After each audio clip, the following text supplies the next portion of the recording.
الحمد لله وكفى والصلاة والسلام على من لا نبي بعده وعلى آله وأصحابه الذين أوفوا عهده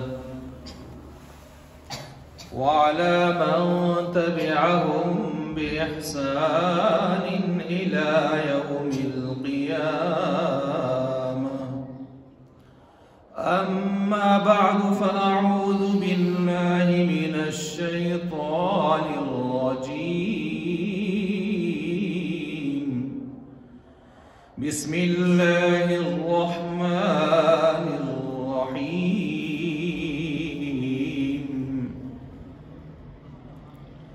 قد أفلح من تزكى وذكر اسم ربه فصلى بل تؤثرون الحياة الدنيا والآخرة خير وأبقى. آمنت بالله صدق الله ومولانا العظيم وصدق رسوله الكريم ونحن على ذلك لمن الشاهدين والشاكرين والحمد لله رب العالمين. محترم المقام واجب الاحترام حضرات سامعین کرام، سب سے پہلے اعلان دوبارہ سماعت فرما لیں. جہاں تک میری آواز جا رہی ہے توجہ سے سماعت فرمائیں کہ آپ کی جامع مسجد سلمان فارسی میں محلہ نوبزی میں عید الفطر کی نماز انشاءاللہ العزیز پورے 7:30 بجے ادا کی جائے گی. 7:30 بجے عید الفطر کی نماز ادا کی جائے گی. چونکہ وقت تھوڑا ہے اور ابھی خطبہ میں انشاءاللہ اسی عید سے متعلق ہی بات ہوگی، اس لیے تمام تر معمولات اپنے مشاغل چھوڑتے ہوئے جلدی مسجد کی طرف تشریف لائیں. احادیث روایات کے مطابق راستے میں اللہ کے فرشتے آپ کا استقبال کر رہے ہیں، اس لیے اس نورانی مجلس، نورانی مخلوق کا استقبال بہت جلدی قبول کرتے ہوئے اپنے گھروں سے جلدی مسجد کی طرف تشریف لائیں. دوسرا اعلان کہ صدقۃ الفطر جو ہوتا ہے وہ عید کی نماز سے پہلے ادا کرنا ہوتا ہے. عید کی نماز کے بعد ادا کریں گے پھر بھی ادا تو ہو جائے گا، لیکن نفلی ثواب ہوگا، نفلی صدقے کا، زکوٰۃ مقبولہ کا ثواب نہیں ہوتا. اس لیے پہلے سے اس کی ادائیگی ہونی چاہیے. یہاں طلباء کے لیے ادا کرنا چاہتے ہیں تو یہاں ہمارے ڈاکٹر واجد صاحب یہاں موجود ہوں گے، آپ ان کو دے سکتے ہیں. تو اس لیے پہلے اس کی ادائیگی کی ترتیب بنائیں. تو جلدی مسجد کی طرف تشریف لائیں. 7:30 بجے انشاءاللہ نماز کھڑی کر دی جائے گی. آج کی اس خوبصورت نشست میں کہ جو اللہ تبارک و تعالی نے ہمیں ایک برکتوں والا، رحمتوں، سعادتوں والا، ثمرات والا مہینہ رمضان مبارک جو ہے عطا فرمایا تھا، اس رمضان مبارک کے جو بابرکت مہینہ اس کا اختتام ہوا تو اللہ تعالیٰ نے بندوں کو جو انہوں نے روزے رکھے، جو انہوں نے تراویح میں قیام فرمایا، جو مشقتیں برداشت کی یا محنتیں کی، عبادات و ریاضات کیے، اللہ تعالیٰ جو کہ محسن ذات ہے، محسن حقیقی ہے، منعم حقیقی ہے، اللہ شکور ذات ہے، وہ قدردان ذات ہے. جب اس کی طرف کوئی لو لگاتا ہے، ہمت کر پاتا ہے تو اللہ اس کو محروم نہیں رکھتے، اللہ اس کو اعزاز اور انعام سے نوازتے ہیں.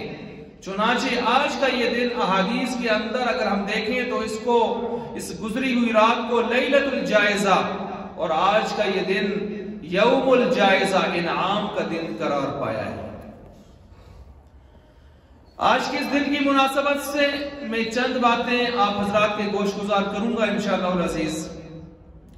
سب سے پہلی بات تو یہ ہوگی کہ عید الفطر کو عید الفطر کیوں کہتے ہیں، دوسرا یہ کہ اس کی تاریخ کیا ہے، تاریخی پس منظر کیا ہے، تیسرا یہ کہ آیا پہلی امتوں میں بھی کوئی عیدوں کے سلسلے تہوار کے سلسلے تھے، چوتھا یہ کہ عید الفطر ہو یا عید الاضحیٰ ہو، اسلام میں عید منانے کا طریقہ کیا ہے،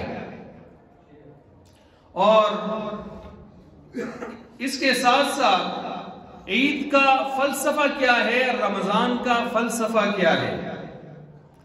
تو اس طرح کے دیگر بھی ذیلی عنوانات ہیں جو انشاءاللہ العزیز اس نشست میں بیان کیے جائیں گے۔ تو سب سے پہلے جو چیز آپ کے سامنے رکھ رہا ہوں وہ یہ ہے کہ عید الفطر کو عید الفطر کیوں کہتے ہیں۔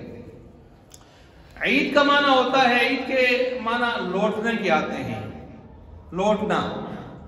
تو یہ لوٹنا، اب اس کو عید کیوں کہتے ہیں تو اس کی دو وجہ ہیں۔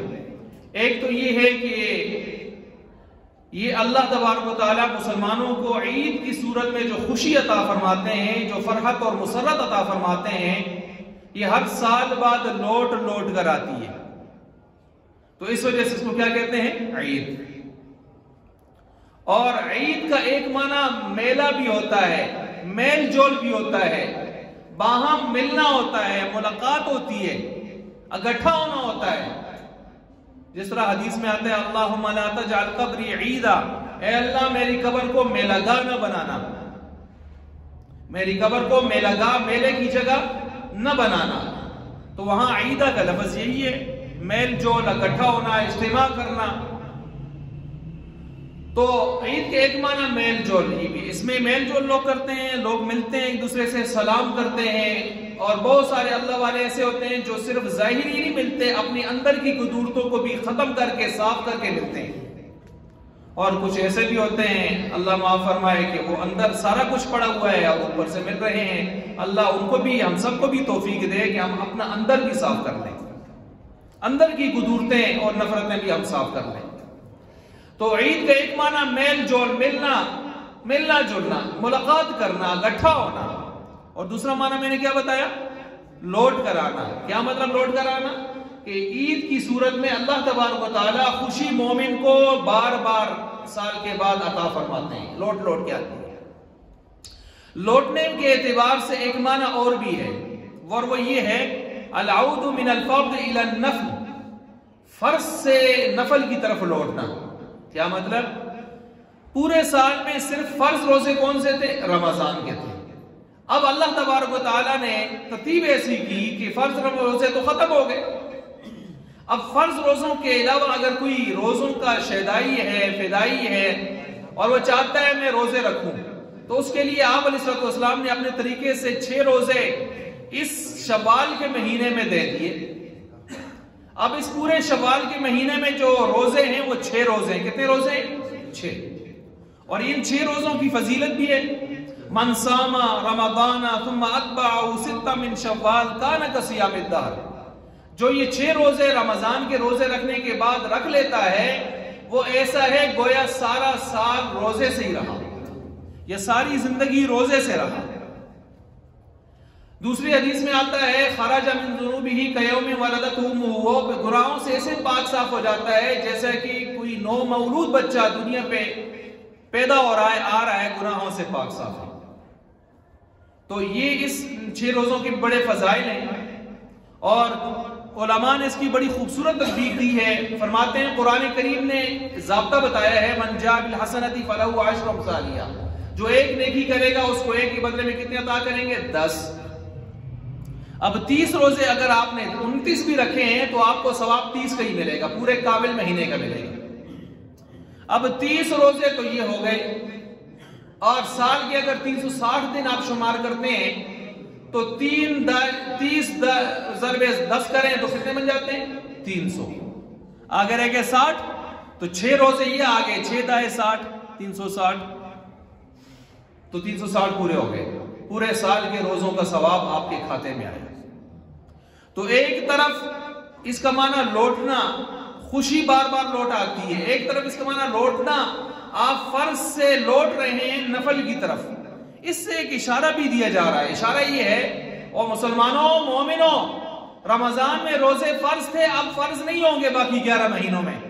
واجب ہو سکتے ہیں زیادہ سے زیادہ، اب سنت، مسنون، مستحب اس درجے کے ہوں گے، نفل ہوں گے. لیکن اگر رمضان میں روزوں کی تم نے پابندی کی ہے، اب کوشش کرو غیر رمضان میں بھی روزوں کا کچھ نہ کچھ اہتمام ہو جائے. فرض ادا کرنے کے بعد یہ نہ کہو فرض ادا ہو گیا، معاملہ ختم، اب میری مرضی. نہیں، باقی 11 مہینوں میں بھی نفل کے ذریعے اللہ کو یاد کیا کرو. رمضان میں روزے فرض رکھ کر اللہ کا قرب حاصل کرتے تھے، اب غیر رمضان میں نفل کے ساتھ بھی اللہ کا قرب حاصل کرو. یہ ایک ہمیں اشارہ دیا جا رہا ہے اس حوالے سے. اچھا، اب میں نے عید کا مفہوم بیان کر دیا. فطر، افطار کرنا، کھولنا کسی چیز کو. ظاہر بات ہے وہ جو پابندی ہم پر لگی تھی پچھلا چاند دیکھنے کے ساتھ، تو اس چاند کے ساتھ وہ پابندی اٹھ گئی. وہ پابندی کیا ہو گئی؟ اٹھ گئی. اب اس وقت میں ہم کھا نہیں سکتے تھے، اب کھانا ہمارے لیے کھول دیا گیا. کھاؤ پیو کھول دیا گیا. اس لیے اس کو کیا کہتے ہیں؟ فطر. فطر کہتے ہیں اس کے. جس طرح عید الاضحیٰ کو عید الاضحیٰ چاشت کو کہتے ہیں. چاشت کے وقت میں آپ قربانی کر رہے ہوتے ہیں، تو اسی وجہ سے قربانی کا فقہ میں ایک نام اضحیہ بھی ہے، چاشت کے وقت ذبح کیا ہوا جانور.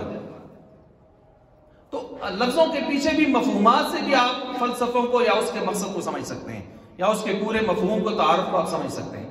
خیر، یہ تھی پہلی چیز جو میں نے تعارف بیان کیا عید الفطر کا. دوسری چیز وہ یہ ہے، اس کا تاریخی پس منظر کیا ہے، تاریخی تسلسل کیا ہے. تو تاریخی تسلسل مختصراً یہ عرض ہے، آپ علیہ السلام باہر تشریف لائے، مدینہ تھا، آپ باہر تشریف لائے. آپ نے دیکھا کچھ صحابہ اپنے کھیل میں اور اپنے خوشی کے اظہار میں تہوار کے انداز میں مصروف ہیں. پوچھا یہ کیا ہے میرے صحابہ؟ کہا یا رسول اللہ، دور جاہلیت میں یہ ہمارے 2 دن ہوتے تھے، خوشی کے، تہوار کے، عید کے. آج وہ دن آئے ہیں، ہم اس خوشی کا اظہار کر رہے ہیں. آپ علیہ السلام نے فرمایا میرے صحابہ، اللہ نے اس سے بہتر اس کے بدلے میں 2 دن ہمیں عطا کر دیے ہیں، عید الفطر، عید الاضحیٰ. یہاں توجہ فرمائیں، نقطہ نمبر 1 یہ ہے کہ اسلام جب آ جائے تو اسلام کے آنے کے بعد آپ کسی اور مذہب کی چیزوں کو فالو نہیں کر سکتے. میں نے کیا کہا؟ اسلام جب آ جائے، آ گیا، اس کے بعد اب آپ کسی اور چیز کو فالو نہیں کر سکتے.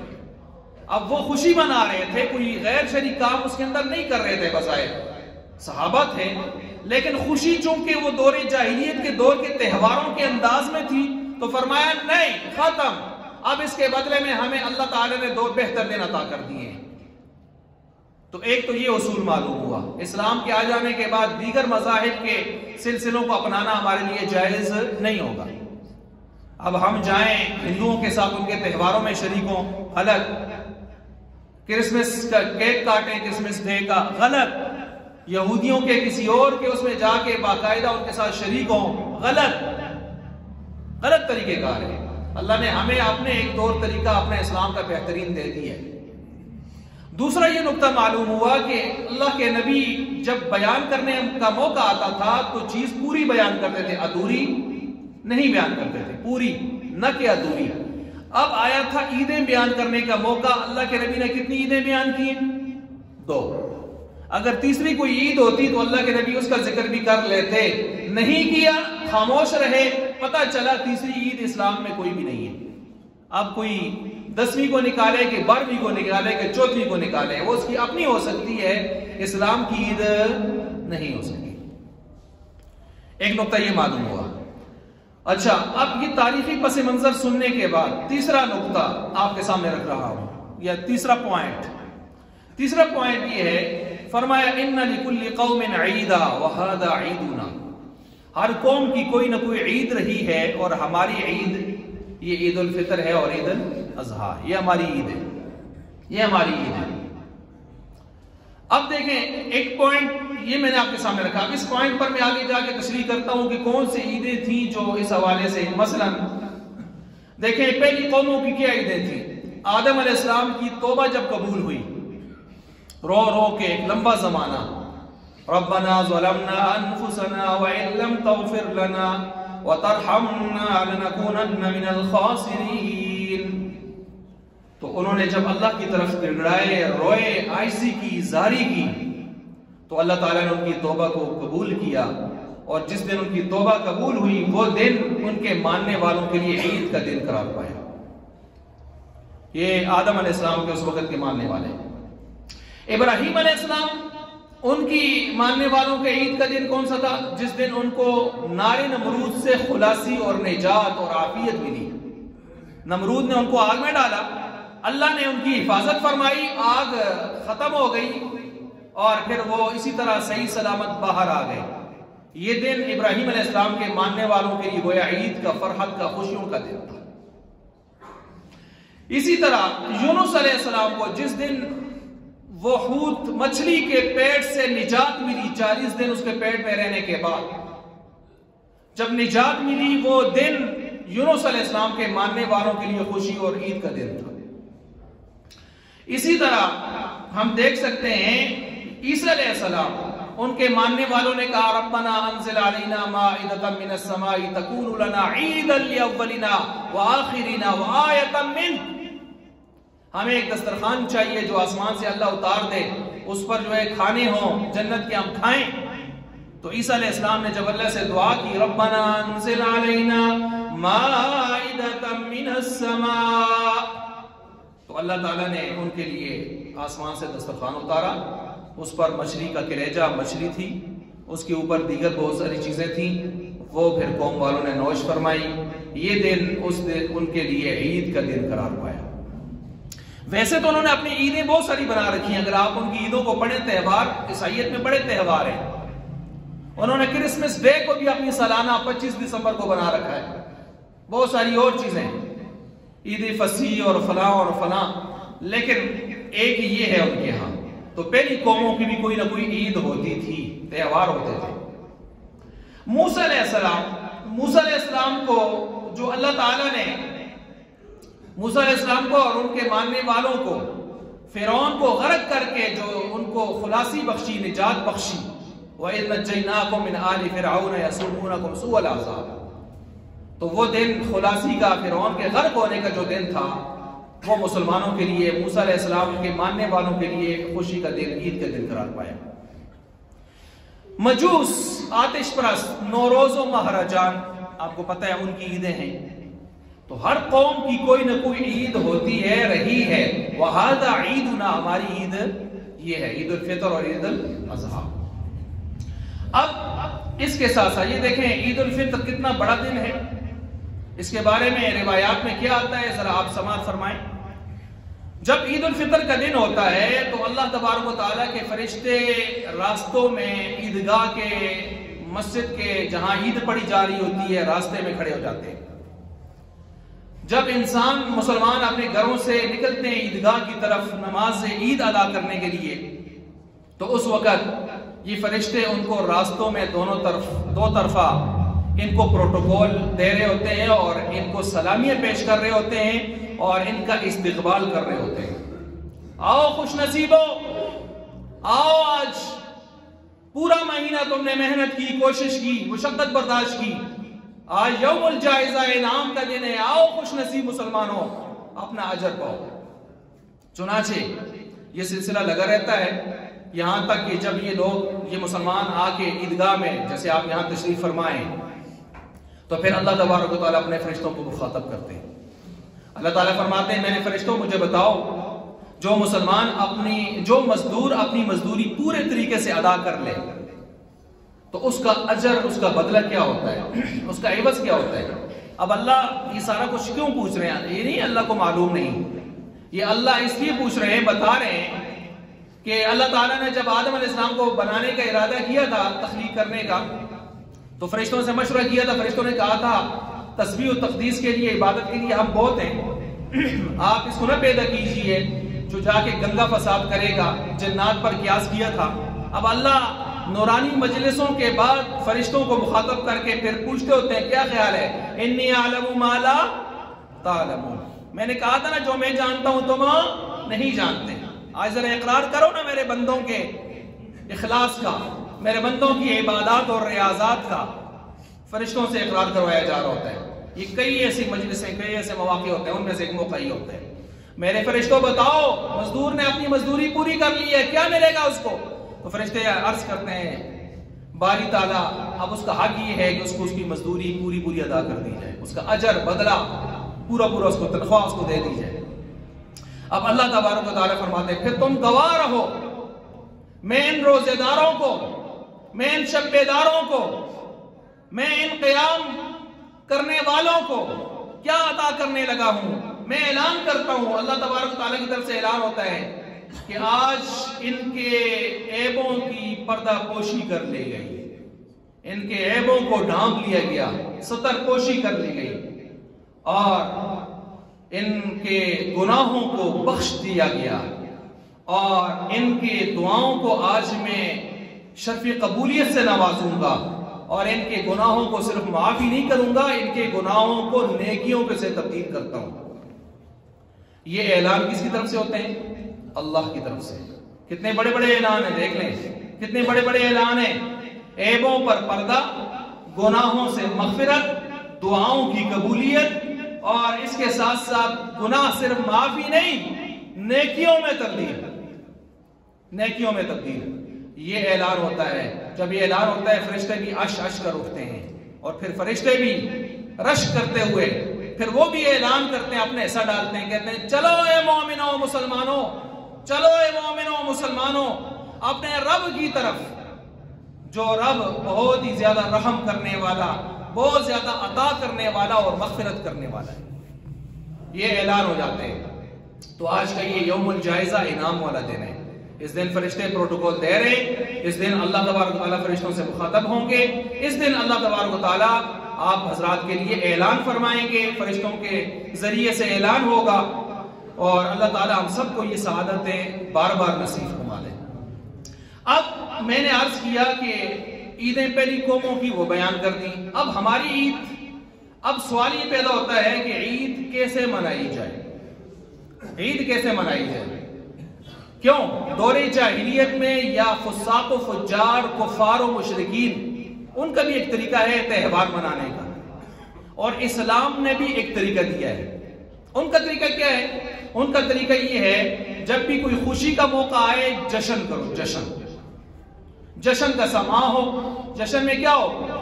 جھنڈیاں لگیں، کمکمے لگیں، لائٹیں لگیں، شراب چلے، ناچ گانا ہو، رقص ہو، رقص و سرور ہو، ناچ گانے ہو، بے حیائی ہو، فحاشی ہو، کوٹ کے فحاشی کرو. آج ناچنے کا اور فحاشی کا دن ہے، شرابیں پیو، سارے گناہ کرو. یہ دن ان کے جشن کا ہوتا ہے. وہ یعنی اپنے جشن کو، اپنے عید کو، تہوار کو یوں مناتے ہیں. آپ ذرا ان کے اتوار یا ہفتے کے یہودیوں کے اور اتوار ان کے عیسائیوں کے ذرا تہواروں کو دیکھیں جو وہ ہر اس میں مناتے ہیں، یا کرسمس ڈے کو دیکھیں ان کے 25 دسمبر کو. آپ نیٹ پہ جا کے سرچ کریں وہ کس طرح عبادت کرتے ہیں، کس طرح تہوار مناتے ہیں. وہ موسیقی لگا لیتے ہیں، ان کے لڑکے لڑکیاں مکس اپ کھڑے ہو جاتے ہیں، شراب چلتی ہے، خاص قسم کے جنتر منتر موسیقیاں پڑھتے ہیں، اچھلتے کودتے ہیں، چھلانگیں مارتے ہیں، کھاتے پیتے ہیں. ان کے یہ عیدیں منائی جا رہی، نیٹ پر دیکھ سکتے ہیں آپ. یہ ان کے کام ہے. دور جاہلیت میں بھی اس طرح ہوتا تھا. لیکن اسی طرح کوئی مر جاتا تھا تو ماتم کرتے تھے، ماتم کے لیے ٹولیاں پہنچ جاتی تھی، باقاعدہ نام لے کے پورے خاندان کو یاد کر کے پیسے بٹورتے تھے. اسلام نے ہمیں صبر اور شکر دیا. اسلام نے ہمیں صبر اور شکر دیا. شکر کے 3 پہلو دیے: دل سے شکر، زبان سے شکر، اپنے عمل اور کردار سے شکر. اب آئیں عید کیسے منائیں. اس میں یہ میں نے تمہید باندھی ہے. اب آئیں عید کیسے منائیں. ہم پوچھ لیتے ہیں صحابہ سے، ہم پوچھ لیتے ہیں حضور کے شاگردوں سے، ہم پوچھ لیتے ہیں تابعین سے. چنانچہ حضرت انس بن مالک رضی اللہ تعالیٰ عنہ حضور علیہ السلام کے خادم خاص 10 سال کی عمر میں آئے تھے، ماں لے کر آئی تھی.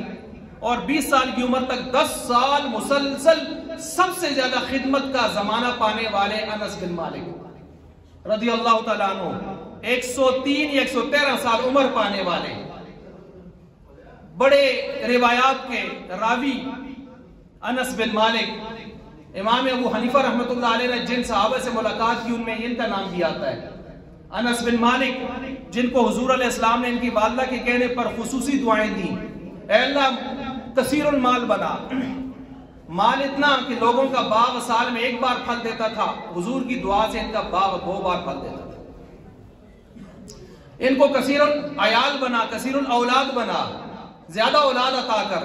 فیملی پلاننگ والے کہیں گے یہ تو بد دعا ہے، لیکن حضور نے یہ دعا دی، اور کتنے کہ ان کے جو بیٹے اولاد پوتے پاتے جتنے بھی تھے سب ملائیں تو 100 سے اوپر بنتے ہیں، 80 کے قریب تو جو فوت ہوئے دفنائے انہوں نے۔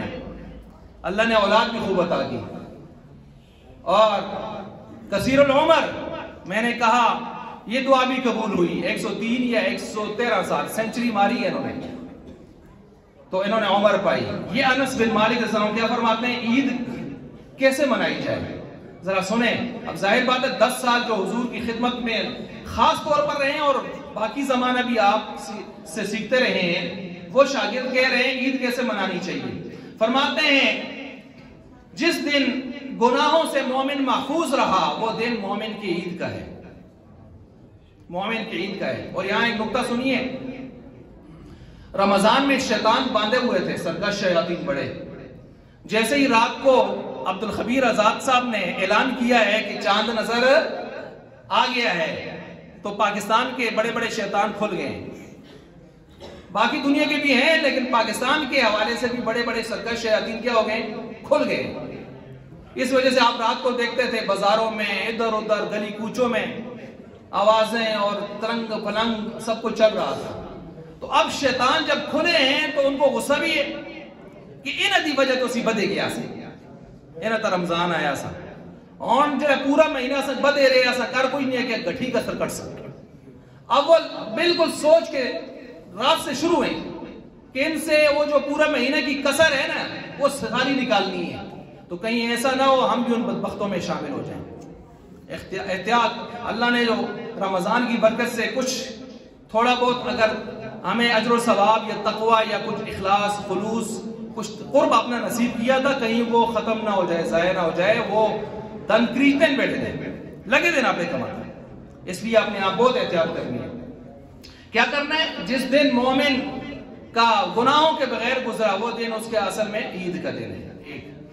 دوسرا فرماتے ہیں جس دن ایمان کی سلامتی کے ساتھ دنیا سے گیا، خاتمہ ایمان پر ہوا، وہ دن عید کا دن ہے۔ تیسرا فرماتے ہیں جس دن اس کو جنت کا پروانہ دائیں ہاتھ میں ملا وہ دن اس کی عید کا ہے۔ چوتھا فرماتے ہیں کہ جس دن پلسرات پر سے صحیح سلامت پار ہو گیا، نیچے جہنم ہے سامنے جنت ہے، یہ دن اس کی عید کا ہے۔ پانچواں فرماتے ہیں جس دن آخرت کی سب سے بڑی نعمت اللہ کا دیدار اپنی آنکھوں سے کرنے لگا، یہ دن اس کی عید کا ہو۔ اللہ ہمیں یہ سب عیدیں عطا فرما دے۔ یہ انس بن مالک کی رپورٹ ہے۔ اس سے کیا خلاصہ نکلا؟ مومن جو گناہوں میں پڑے گا اس نے اپنی عید کو برباد کر دیا، جو فلموں میں ڈراموں میں موسیقی میں ناچ رقص و سرور بے حیائی گناہ میں پڑے گا اس نے اپنی عید کو پھاڑ کے رکھ دیا، اس نے اپنے روزوں کا تقدس پامال کر کے رکھ دیا، اس نے رمضان کی عبادات کا تقدس پامال کر کے رکھ دیا۔ اللہ ہمیں اس نحوست سے اور اس لعنت سے بچائے۔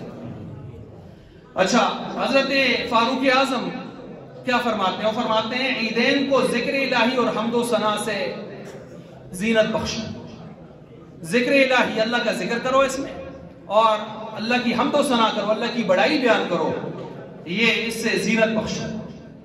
اور حضرت علی کیا فرماتے ہیں؟ جس دن مومن سے کوئی گناہ سرزد نہ ہوا وہ بھی یہ فرماتے ہیں وہ دن کون سا ہے؟ عید کا ہے۔ مفتی شفیع رحمۃ اللہ علیہ فرماتے ہیں مومن چاہے تو ہر دن وہ اپنے لیے عید کا دن بنا سکتا ہے، یعنی اللہ کو راضی کر کے، گناہوں سے بچ کے۔ ہر رات کو لیلۃ القدر بنا سکتا ہے، گناہوں سے بچ کے، اطاعت اور فرما برداری کر کے۔ یہ دن تو چلے خاص ہیں، لیکن مومن جب گناہوں سے اپنے آپ کو بچاتا ہے وہ دن عید کا اور قرب کا ہی دن ہوتا ہے، رات ہوتی ہے۔ اچھا، تابعی سعید بن جبیر رحمۃ اللہ علیہ کیا فرماتے ہیں؟ وہ فرماتے ہیں اکرموا یوم الفطر، اس عید الفطر کے دن کا اکرام کرو۔ کیسے کریں جی؟ کیسے اکرام کریں، احترام کریں؟ فرمایا دو کام کرو۔ کتنے کام کرو؟ دو۔ وَاحْذَرُوا مِنَ الْمَعَاصِي وَالضَّرَرِ، گناہوں سے اپنے آپ کو بچاؤ اور نقصان سے بچاؤ۔ گناہوں سے بچانے کا مطلب یہ ہے کہ اللہ کی نافرمانی نہ کرو، اور نقصان سے بچانے کا مطلب یہ ہے کہ اللہ کی مخلوق کو نقصان نہ دو، اللہ کی مخلوق کو نقصان نہ دو۔ اچھا جی، میں نے شروع میں عرض کیا تھا کہ عید الفطر کی نماز سے پہلے فطرانہ ادا کرنا ضروری ہوتا ہے۔ اگر کسی نے ادا نہیں کیا تو ہمارے ڈاکٹر واجد صاحب باہر کھڑے ہیں، ان کو آپ مدرسہ کے طلباء کے لیے فطرانہ دے سکتے ہیں، باہر کھڑے ہیں، وہ وصول فرما رہے ہیں۔ اچھا، تو میں عرض کر رہا تھا کہ عید الفطر فرمایا اس کا احترام کرو، گناہوں سے بچو، اللہ کی نافرمانی نہ کرو، حقوق اللہ کو پامال نہ کرو۔ والضرر، نقصان سے بچو، حقوق العباد میں ڈنڈی نہ مارو، لوگوں کو نقصان نہ پہنچاؤ۔ تو اس دن ہم نے دو کام خاص طور پر کرنے ہیں بھائی، اس دن اور آگے بھی۔ ایک، کسی بھی انسان کو ہم نے تکلیف نہیں دینی، انسان کیا کسی بھی جاندار کو ہم نے تکلیف نہیں دینی، نقصان نہیں دینا، اپنے ہاتھ سے بھی، زبان سے بھی، کسی بھی طرح، یہاں تک کہ اپنے اشارات سے بھی ہم نے کسی کو تکلیف نہیں دینی، انشاءاللہ پکا ارادہ کرتے ہیں نا۔ دوسرا، کسی سے ناراضگی ہے اس کو ختم کر دیں، اور گناہ والا کوئی کام بھی نہیں کرنا جو اللہ کی نافرمانی کا سبب بنے۔ اللہ ہمیں یہ توفیق عطا فرمائے۔ تو یہ ہے عید منانے کی اصل ترتیب۔ اب اس کے ساتھ ساتھ آخری جو پوائنٹس آپ کے سامنے رکھ رہا ہوں میں، ان میں سے ایک پوائنٹ یہ ہے کہ صلہ رحمی۔ آپ علیہ السلام نے فرمایا جو اللہ اور آخرت پر ایمان رکھتا ہے اس کے لیے حلال نہیں ہے کہ 3 دنوں سے زیادہ آپس میں ناچاکی رکھے، ناراضگی رکھے، دل کا بغض، یہ چیزیں رکھے۔ پھر مومن کے بارے میں بغض رکھے، مومن کے بارے میں بغض رکھے، یہ بہت ہی غلط بات ہے۔ تو 3 دن اس لیے فرما دیے ہیں کہ انسان کی طبیعت کا لحاظ کیا کہ کچھ نہ کچھ ٹک پرچون تو ہو ہی جائے گا، تو چلو 3 دنوں تک گزارا کریں۔ 3 دنوں کے بعد بھی ناراض ہے، یار یہ مومن کیسا ہے؟ اور ہونا تو یہ چاہیے کہ رات کو سوتے ہوئے ایک تو ہم اپنا آڈٹ کریں، احتساب کریں، اب تک زندگی کیسے گزاری، آج کا دن کیسے گزارا۔ ایک ہم میں سے ہر آدمی کو ہی کرنا چاہیے۔ سارا دن لوگوں کا آڈٹ کرتے ہیں، احتساب کرتے ہیں، فلانا کھا گیا، فلانا لا گیا، فلانا بڑھا گیا، کتو بڑھا گیا، کتو کھا گیا، جی ہاں یہ مجھے سلیٹ دا خطر لگے دیتا من سے۔ آئی بات سمجھ؟ فلاں یہ ہے، فلاں یہ ہے، فلاں یہ ہے۔ اپنا احتساب، سب سو رہے ہیں نا، سونے سے پہلے بیٹھ کے تنہائی میں اندھیرے میں سر جھکا کے آنکھیں بند کر کے اپنا کریں بھائی۔ جب نہ تھی اپنے حال کی خبر، دیکھتے تھے اوروں میں عیب و ہنر، جب پڑی نگاہ اپنے کیے ہوں پر تو نظر میں کوئی بھی برا نہ رہا۔ اپنی طرف دیکھیں، اپنی طرف۔ ہم حلال کھاتے ہیں، اللہ کا شکر ادا کریں۔ کسی اور کا آپ کو اللہ نے پابند نہیں بنایا تجھے آڈٹ احتساب کرنا ہے، اس کے لیے محکمے بنے ہوئے ہیں، پریشانی کی ضرورت نہیں ہے۔ اینٹی کرپشن ہے، نیب ہے، فلاں ہے، فلاں ہے، نہیں تو آخرت کا محکمہ بڑا زبردست ہے، سارا دودھ کا دودھ پانی کا پانی ہو جائے گا، ٹینشن لینے کی کسی کو ضرورت نہیں ہے۔ اپنے رب کو راضی کریں، دل کو صاف رکھیں، ٹینشن نہ بنایا کریں خواہ مخواہ۔ تو اس لیے ایک تو یہ ہے کہ جو کسی سے ناراضگی ہے معاف کر دیں۔ میں بھی آپ سے صرف اللہ کی رضا کے لیے، خوف ہمیں صرف کس کا ہوتا ہے؟ اللہ کے علاوہ الحمدللہ کسی کا خوف نہیں رکھتے۔ ہم نے اپنے علماء دیوبند سے یہی سیکھا ہے۔ خوف رکھتے ہوتے تو اس ممبر و محراب پر 25 سال مڑی بھی تو چٹو گئے، مڑی ترتیب ہے جنہوں دی جڑی منصرے بھی مڑی ہے، آئی بات سمجھ؟ تو اس لیے خوف ہمیں صرف کس کا ہے؟ اللہ کی ذات کا ہے۔ ایک بات، امید بھی صرف کس سے رکھتے ہیں؟ لالچ ہے تو اسی کی ذات سے، بس طمع ہے، حرص ہے، لالچ ہے، امید ہے تو صرف اسی کی ذات سے، بس کسی سے نہیں ہے۔ لیکن ہم بھی اس کے پابند ہیں کہ آپ سے ہاتھ جوڑ کے معافی مانگیں اللہ کی رضا کے لیے۔ ہم سے اگر کوئی کوتاہی ہوئی ہے تو معاف فرما دیں، آپس میں ایک دوسرے کو معاف فرمائیں، اپنے رشتہ داروں کو معاف فرمائیں، اپنے پڑوسیوں کو معاف کریں، دوست احباب کو معاف کریں، اپنے دل کو بالکل صاف رکھیں۔ ایک تو یہ ہے، اور یہی ہمیں ہمارے نبی کی طرف سے سبق ملا ہے۔ وہ نبی جب فتح مکہ کے موقع پر ان کے سامنے 256 صحابہ کو شہید کرنے والے، ان کو تڑپانے والے، ناک کان کاٹ کے داغوں میں پرونے والے، جسموں کے 11 امیر حمزہ کے جسم کے ٹکڑے کرنے والے، ایسے ایسے لوگ بھی تھے جنہوں نے آپ پر اوجھیں ڈالی، معاذ اللہ کیا سے کیا وہ ظلم و ستم دہایا، لیکن جب وہ آپ کے سامنے سر نگو ہو کے آئے اور سر نیچے کیے ہوئے شرمساری سے کھڑے تھے تو آپ نے فرمایا لا تثریب علیکم اليوم، آج میں وہی اعلان کرتا ہوں جو یوسف علیہ السلام نے اپنے بھائیوں کے لیے کیا تھا، تم پر کوئی ملامت نہیں ہے، سر اٹھاؤ۔ اور دشمن کے گھر کو بھی، ابو سفیان اس وقت تک مسلمان نہیں ہوتے، فتح مکہ کے موقع پر مسلمان ہوئے رضی اللہ تعالیٰ عنہ، ان کے گھر کو بھی دار امن بنا دیا، امن کا گھر بنا دیا، اور کہا خبردار جو تلوار نہ اٹھائے، مقابلے میں نہ آئے، اس کو مت مارنا۔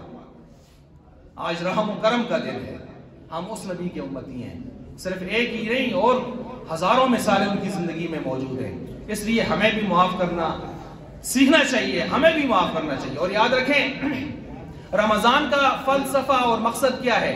اللہ سے صلح۔ میرے ساتھ بولیں، رمضان کا مقصد اور فلسفہ کیا ہے؟ اللہ سے صلح۔ اگر ہم نے کی ہے اور اللہ کو منا لیا ہے، خوش ہو جائیں، نہیں کی بہت روئیں، اللہ کی قسم بہت روئیں، بڑے خسارے میں ہیں۔ عید کا فلسفہ اور خلاصہ اور مقصد کیا ہے؟ مخلوق سے صلح۔ عید میں یہی ہے نا، عید میں آپ کس سے ملتے ہیں؟ کس کو کہتے ہیں عید مبارک؟ کس سے گلے ملتے ہیں؟ تو عید کا فلسفہ ہے اللہ کے بندوں سے صلح کرو، رمضان کا مقصد ہے اللہ سے صلح کر لو۔ اگر ہم نے اللہ سے صلح کر لی اور آج کے دن ساری امت کو، انسانوں کو معاف کر لیا تو ہم نے رمضان اور عید کے فلسفے اور مقصد کو پا لیا۔ نہیں تو جی کوڑی بن جا پہلے آسان ہون بھی ہی ہیں۔ تو اس لیے مجھے بھی سوچنا چاہیے، آپ کو بھی ہر ایک سوچنا چاہیے۔ اور یہاں جیسے اپنے بچوں کی فکر کرتے ہیں ہم، آج عید کا دن ہے، ہمیں دائیں بائیں کی خبر لینی چاہیے، اڑوس پڑوس میں زیادہ نہ بھی جائیں، جڑے ہوئے گھر دائیں بائیں ادھر ادھر محلہ اس میں دیکھ لیں۔ ایسے بچے بھی ہوں گے جنہوں نے نئے کپڑے نہیں بنائے ہوں گے، ایسے بچے بھی ہوں گے جن کے کھانے کے لیے آج گھر میں چاٹ نہیں بنے ہوں گے، ایسے بچے بھی ہوں گے جنہوں نے وہی اپنی اسی ترتیب سے آج عید کرنی ہے۔ آپ کچھ نہ کچھ اپنی حیثیت کے مطابق ان کے ساتھ تعاون کریں، ٹھیک ہے؟ کریں گے انشاءاللہ۔ اچھا، اس کے علاوہ اپنے جو ہے دوسروں سے میں نے کہا دل بھی صاف رکھے، بچوں جو باقی معاشرے کے غریب غرباء ہیں، یہ فطرانے کا ایک مقصد کیا ہوتا ہے؟ یہی ہوتا ہے نا کہ ہم عید کی خوشیوں میں غریبوں کو بھی کیا کر لیں؟ شریک کر لیں۔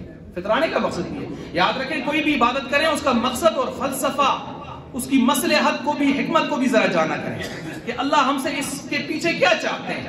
ہم کام کر لیتے ہیں، مقصد کو چھوڑ دیتے ہیں، مقصد کو چھوڑ دیتے ہیں، اس سے پھر مسائل پیدا ہوتے ہیں، یعنی وہ وقت گزر جاتا ہے لیکن ہمیں حاصل کچھ بھی نہیں ہوتا۔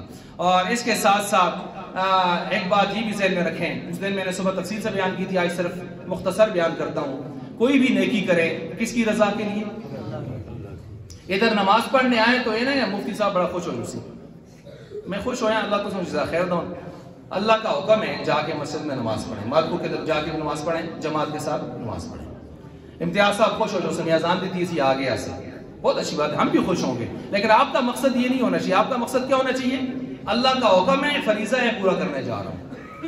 اگر آپ نیکی کریں گے اللہ کی رضا کو سامنے رکھ کر، دنیا کچھ بھی کر لے آپ سے نیکی نہیں چھوٹے گی، یہ میری بات ذرا توجہ سے سنیں۔ لیکن اگر آپ نے مقصد ذہن میں کچھ اور رکھا، جو نہ جی سارے جلتے میں بھی جلن، جو نہ فلانے حضرت خوش ہو جو سن، جو نہ کوئی مجلس ہو جو سی، جو نہ کچھ پتہ لگ جو سی اپنے پرائدہ، اگر آپ نے یہ کیا تو پھر آپ چند دنوں کے مہمان ہیں۔ جس دن آپ کے اس مسئلے پر کوئی قدغن لگی، کوئی ضرب پڑی تو آپ کہیں گے نہیں یار میں مسجدی بھی نماز ہی نہیں پڑھتا ہوں، کہ فلانے نہ مڑی نہیں لگتی، فلانے نہ نہیں لگتی۔ تو اس کا مطلب یہ ہے کہ آپ مسجد میں جانا آپ کا اللہ کی رضا کے لیے نہیں تھا، کچھ اور مقصد تھا۔ اس لیے اپنے تمام عبادات میں، نیکیوں میں اللہ کی رضا کو سامنے رکھیں، وگرنہ اللہ کی قسم نیکی چھوٹ جائے گی۔ آپ دیکھ لیں معاشرے میں دائیں بائیں میں کیا مثالیں ہیں، نیکی چھوٹ جائے گی آپ سے، اور آپ مطمئن بیٹھے ہوں گے میں بڑا جہاد کرنا، حالانکہ خدا سے تو سب محروم کر سکے۔ اس لیے اللہ کی رضا کو سامنے رکھے چلیں۔ کسی کی نہیں، کوئی خوش ہوتا ہے اچھی بات ہے، ناراض ہوتا ہے، کوئی منہ بناتا ہے، کچھ بھی ہے، مسجد کس کی ہے؟ اللہ کی۔ وَأَنَّ الْمَسَاجِدَ لِلَّهِ۔ تو ایک تو یہ دوسرا یہ کہ ہم چاہتے ہیں نا ہماری اولاد میں دیندار لوگ پیدا ہوں، اس کے لیے اصول میں نے پہلے بھی کئی مرتبہ بتایا، ہم اپنے دنیا کے جو علوم سکھاتے ہیں اس سے بڑھ کر اپنے بچوں کو دینی علوم بھی سکھائیں، اس کی فکر کریں، اس سے 2 ہاتھ آگے جا کے۔ اور دوسرا یہ کہ علماء کی قدر کریں، احترام کریں، نیک لوگوں کی، تبلیغ والوں کی، خانقاہوں والوں کی، مرکز والوں کی، مجاہدوں کی، ان کی محبت اپنے دل میں بٹھائیں۔ زمانہ دور کچھ بھی کہے، میڈیا کچھ بکے، سوشل میڈیا کچھ خرافات بکے، آپ نے اس پر ایمان نہیں لانا، آپ نے ایمان لانا ہے اپنے قرآن پر۔ قرآن نے مجاہد کے بھی فضائل بیان کیے ہیں، قرآن نے مبلغ کے بھی فضائل بیان کیے ہیں، قرآن نے مدرس اور معلم کے فضائل بھی بیان کیے ہیں قرآن و حدیث نے۔ تو جب ان کے فضائل قرآن و حدیث میں موجود ہیں، جب ان کی خدمات ساری دنیا دیکھ رہی ہے، تو آپ میڈیا اور ان چیزوں کے پیچھے پڑھ کے خواہ رسوائی کی طرف نہ جائیں۔ اور آخر میں اب میں آپ کے سامنے اعلان جو ہے نماز سے عید الفطر سے متعلق بات کر رہا ہوں۔ نماز عید الفطر، اس کی نیت تو اصل میں دل کے ارادے کا نام ہوتا ہے، آپ دل میں ارادہ کریں گے وہ آپ کا اصل وہی نیت ہے۔ کچھ لوگ زبان سے کہنا پسند کرتے ہیں، ضروری نہ سمجھیں، پسند کرتے ہیں، بے شک کہہ دیں 2 رکعت نماز عید الفطر واجب۔ کتنی تکبیرات زائدہ؟ 6۔ 4 جنازے میں چلنا 6۔ مجھے جان جی یاد آ گئے، ایک مطلب میں نے ایسے کہا نا، جان جی مسکرائے، کہنے لگے صحیح گل کی تھی، اللہ ان کی مغفرت فرمائے۔ اچھا، تو 6 تکبیرات زائدہ، اللہ اکبر کریں گے اور ثنا پڑھیں گے، پھر سورہ فاتحہ شروع کرنے سے پہلے کتنی تکبیرات ہیں؟ کہاں تک ہاتھ اٹھائیں گے؟ اور تیسری تکبیر کے بعد پھر کیا کریں گے؟ ہاتھ مان لیں گے، پھر رکعت پوری کریں گے انشاءاللہ، اور اس کے بعد دوسری رکعت کے لیے اٹھیں گے۔ تو فاتحہ قرات کر کے اور اس کے بعد رکوع جانے سے پہلے کتنی تکبیرات ہیں؟ 3۔ تیسری تکبیر کے بعد کیا کرنا ہے؟ ہاتھ چھوڑنا ہے۔ تیسری تکبیر کے بعد ہاتھ، اس لیے کہتا ہوں پھر نہیں دیکھتے انہیں ایسے، تو چھوڑنا ہے۔ اس کے بعد پھر کیا کرنا ہے؟ رکوع میں جانا ہے، اور 2 رکعتیں آپ کی پوری ہو جائیں گی انشاءاللہ۔ اس کے بعد انشاءاللہ دعا ہوگی، دعا خطبے کے بعد بھی ہو سکتی ہے، لیکن زیادہ تر معمول جو ہے وہ نماز کے بعد ہوتا ہے، اس لیے نماز کے بعد دعا کر لیں گے انشاءاللہ۔ پھر 2 خطبے ہوں گے، خطبے سننا پڑھنا تو سنت ہے، اور سننا کیا ہے؟ واجب ہے۔ نکاح کا بھی یہی ترتیب ہے، خطبہ پڑھنا سنت ہے، سننا واجب ہے۔ جمعے کا خطبہ پڑھنا بھی واجب ہے، سننا بھی واجب ہے۔ اچھا، تو اس لیے 2 خطبے ہوں گے انشاءاللہ، وہ سن کے اور سننے کے بعد پھر ابھی سے بھی اور اس وقت خاص طور پر ساری امت کو معاف کرتے ہوئے اللہ کی رضا کے لیے اٹھیں گے انشاءاللہ، اور اپنے گھروں کی طرف جائیں گے انشاءاللہ۔ ٹھیک ہے، باقی پھر اعلان کر رہا ہوں، فطرانہ جس نے ادا نہیں کیا اس سے پہلے ادا کر لے، کیونکہ بعد میں بھی ادا آپ کو ثواب ملے گا لیکن نفلی ملے گا۔ ابھی ادا کرنا چاہتے ہیں ڈاکٹر واجد صاحب کے پاس چلے جائیں۔